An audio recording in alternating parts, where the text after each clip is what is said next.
Doug loves fine art, fast cars, and the better things in life. I never say no to that. This is Douglas Barrowman. But his greatest love is his 55-metre yacht. You have to spend it on something. There's a limit to how many houses you can have and private air travel, so therefore a lot of people come to the conclusion, I'm going to have one of these. He's made millions in finance and hasn't been shy about showing off just how many millions, telling the world in a 2022 documentary, £1 Million Mega Yachts. I think I'd have to say that everything you look at's expensive on this yacht. But campaigners and those burned as he made his money aren't so celebratory. I think it's deeply corrosive for people to be able to rip other people off, rip the taxman off, and get away with it. People will fall for these sorts of things. It's just another way of him making more money out of us. It's like Scotland's answer to the Wolf of Wall Street. Mr. Barrowman was thrown back into the public spotlight recently as the husband of ex-Conservative peer Michelle Mone. I'm a business guy, so I think like an entrepreneur. I don't know the parliamentary rule book. We're constantly working to improve that delivery system, buying PPE from around the world and working to make more here at home. Mr. Barrowman made millions from selling personal protective equipment, PPE, to the UK government during the pandemic, and one of his companies is now being sued by the government for breach of contract. It's also being investigated by the National Crime Agency. But how did Douglas Barrowman make his money before the PPE affair? AML has been described as Doug Barrowman's tax avoidance firm in an HMRC press release. In the 2010s, AML promoted a scheme which would supposedly enable self-employed contractors to avoid income tax by converting their salaries into a loan from an offshore trust, a loan which would never need to be repaid. We've used top tax barristers in the UK to ensure that every aspect of the service is within the boundaries of current UK legislation and case law. Visit our website calculator to find out what you could be taking home with AML. The problem was that these disguised remuneration schemes weren't legally sound, and HMRC eventually clamped down in 2016, landing those who had been sold Mr. Barrowman's schemes with often huge loan charges. Doug Adams was one of them. He had taken out a loan with one of Mr. Barrowman's companies in 2011 when he was an IT contractor. He ended up facing a loan charge of £90,000 from HMRC. It's impacted my health. I've been to hospital several times with chest pains. It's 100% caused by the stress from the loan charge. You know, I did meet someone, but I was suffering from depression at the time. We got married, and you know, I'm pretty sure this has contributed to my divorce, and now I'm having to sell my house, you know, to basically pay off the divorce settlement. It's effectively destroyed my life. It's meant that you know, at the age of 56, I'm going to be homeless, and you know, with property prices as they are in this area, I won't be able to live here anymore. Amy Ross, an oil and gas sector contractor, also signed up for the same scheme in 2011.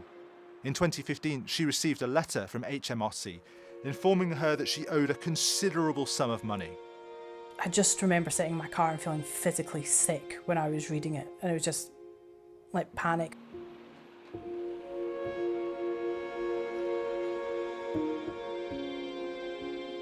It was over £4,000 a month for 3 years. I can't pay them more than I have coming in. It's always there in the back of your mind. Every now and again you can forget about it, and then one of these brown envelopes from HMRC lands on your doorstep. There have been cases of suicide which have been linked to the loan charge. Does it surprise you that it's had such an extreme impact on some people? No, that doesn't surprise me, because I do remember having some, you know, momentarily sort of similar thoughts. I think, you know, when you're lying in bed at night thinking, I can't afford to pay this, I don't know what I'm going to do. So I'm not surprised that some people kind of went all the way there.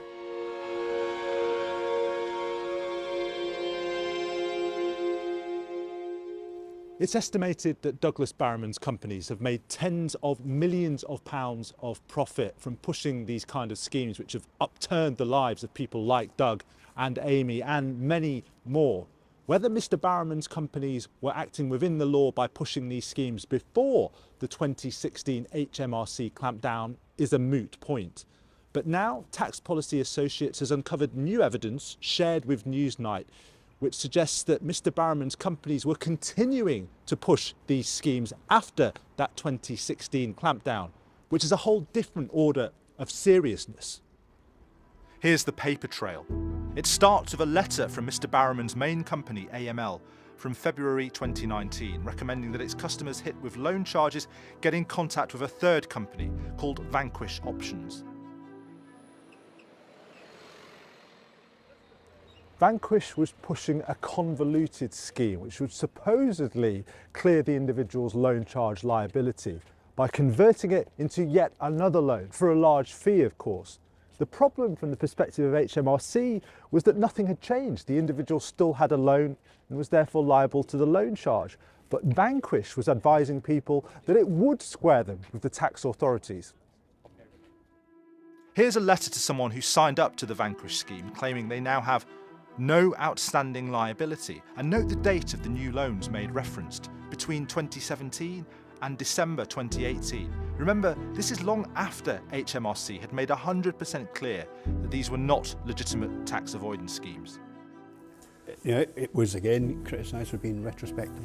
Now, some of these arrangements would have undoubtedly have received accelerated payment. Tax experts believe it's this that creates grounds to investigate whether these companies connected to Mr. Barrowman have engaged in fraud towards HMRC, not least because it puts down in writing something that simply wasn't true.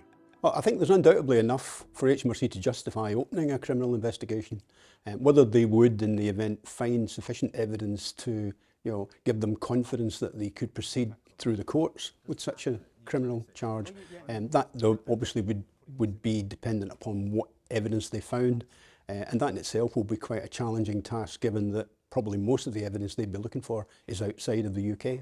We have reached a point where we perhaps do need to see some of these businesses and the individuals that run them being held to account properly for what they sell.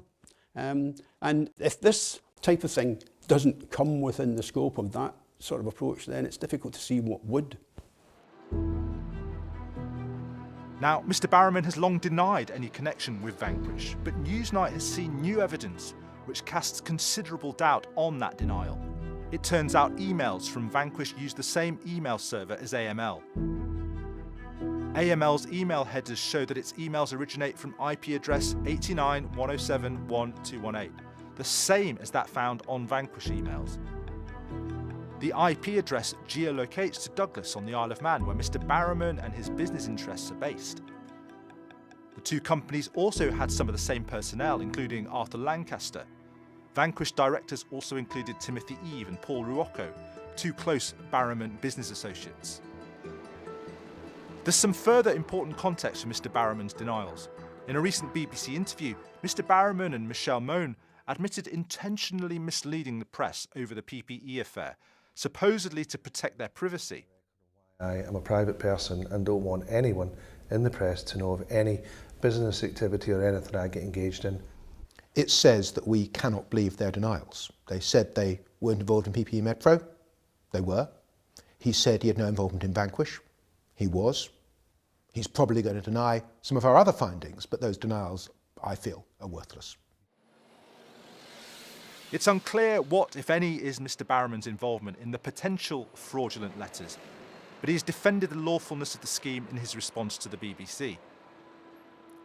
A spokesman for Mr. Barrowman's Knox group of companies said that Mr. Barrowman denies any and all allegations of dishonesty, misconduct and wrongdoing, and claims HMRC has had disclosures of relevant documents, and that there's been extensive dialogue and disclosure for several years with the tax authorities. They claim that during this time, HMRC has never even suggested, let alone alleged, that there's been any form of dishonesty or wrongdoing by the Knox Group. They added that they deeply and sincerely regret the distress and anguish arising from the HMRC loan charge, which they blame on retrospective legal action from the government. Timothy Eve, Arthur Lancaster and Paul Ruocco did not respond to BBC inquiries. If HMRC weren't to take any action over this case, what would the implications of that be? I mean, for me, as a tax lawyer, the implications are deeply depressing because it means that you can ignore tax law. You can make up tax schemes that have no prospect of working. You can sell them to people, extract large amounts of money from people, and then when it all goes wrong, you can just walk away, hide on an offshore island. The people you sold the schemes to will be financially ruined, and you just keep the winnings. In this case, likely hundreds of millions of pounds, and nobody can touch you. If we send that message, it's deeply corrosive to the tax system. I think it's deeply corrosive on a wider societal level for people to be able to rip other people off, rip the taxman off, and get away with it. But that's the message we'll send if there's no prosecution. What are your thoughts about Douglas Barrowman and what he's done? I don't know, he's like Scotland's answer to the Wolf of Wall Street, you know, just kind of keeps getting away with these things. There's no consequences for him. He's just going to keep doing it again and again. Amy, Doug and many others think action must not be delayed.